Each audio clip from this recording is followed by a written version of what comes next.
Dear student, welcome my YouTube channel Homeschool Nazakat Ali. In this video, we will learn about Social Science, Unit 1st, India and Contemporary World History. Section 1, Event and Process, and the chapter name is number 1, The French Revolution. And topic is MCQ exercise.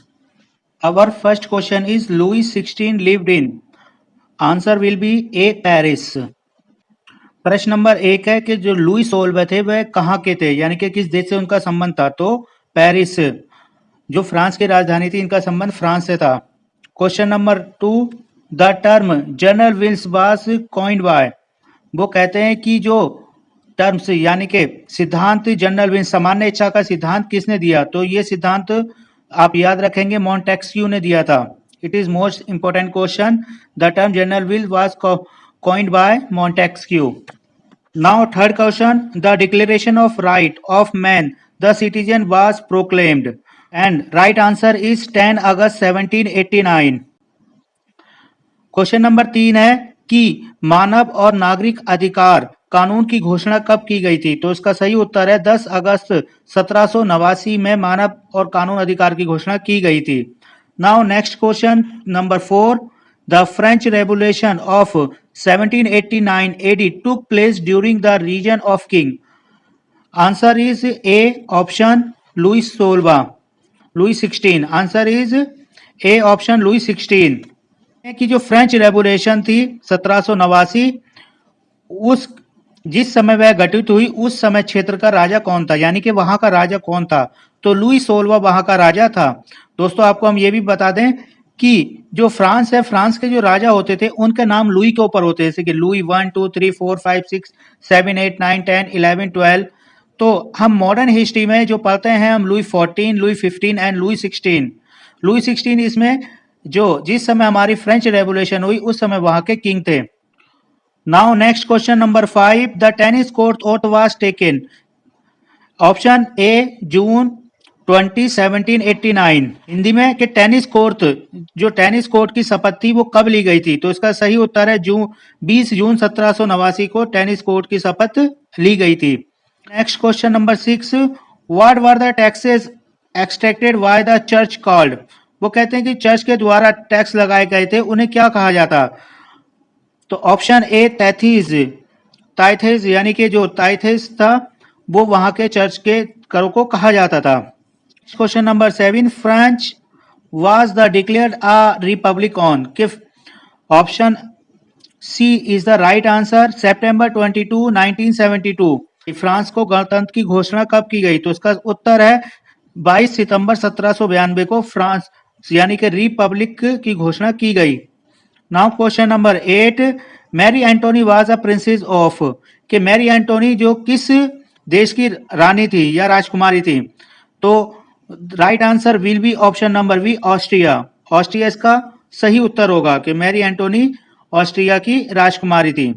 Now question number 9, social contracts was written by. It is important question के सामाजिक समझौता नामक पुस्तक किसके द्वारा लिखी गई थी।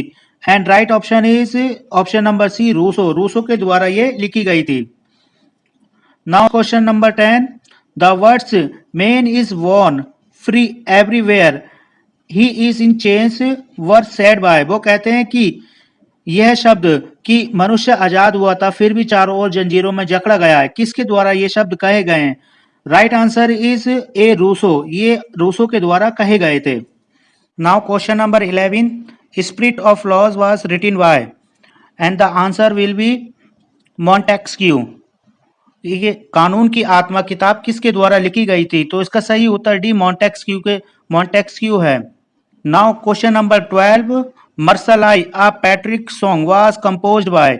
कि जो मर्सलाई सॉन्ग है वो किसके द्वारा लिखा गया था। And the right answer will be Rouget de Lisle. और ये जो फ्रांस है वहां का ये क्या है, वहां का ये राष्ट्रीय गीत है मर्सलाई, और ये रोजेट डी लास्ले के द्वारा लिखा गया था। Now question number 13, abbesses was originally. वो कहते हैं अब्बेसीज मूलतः क्या है। तो कहते हैं एक प्रीस्ट, यानी कि वो मूलतः एक पुजारी थे। Question number 14, the monarchy in France was एबोलिश्ड। कि फ्रांस के अंदर राजशाही तंत्र को कब प्रतिबंधित किया गया? Right answer will B 1792। जो राजशाही तंत्र था उसे फ्रांस के अंदर प्रतिबंध 1792 में किया गया, यानी 1792 में उसके ऊपर प्रतिबंध लगा दिया गया था। Now question number 15, the French women won the right to vote in, and answer will be 1946। फ्रांसीसी महिलाएं थी, उन्हें वोट देने का अधिकार कब प्राप्त हुआ? तो इसका सही उत्तर है 1946 में उन्हें वोट देने का अधिकार प्राप्त हुआ। Now question number 16, who is known as the child of the French revolution, कि किसे फ्रांसीसी क्रांति का बच्चा या पुत्र कहा जाता है? तो right answer will B Napoleon Bonaparte is right. Right answer will Napoleon Bonaparte, कि नेपोलियन बोनापार्ट को फ्रांसीसी क्रांति का बच्चा या पुत्र कहा जाता है। Now question number 7, Louis 16 was the guillotined because he was guilty of, option A cruelty, B misgovernance, C extravagant, treason. So right answer B treason. कि लुई 16 था, उसे फांसी पर क्यों चढ़ा गया? वो किस प्रकार का अपराधी था? तो वो एक तानाशाही राजा था जिसने तानाशाही के जरिए पूरी फ्रांस पर अपना कब्जा जमा रखा था, इसीलिए उसे फांसी पर चढ़ाया गया। Now question number 18, the fort of Bastille was a symbol of, and answer is French democracy.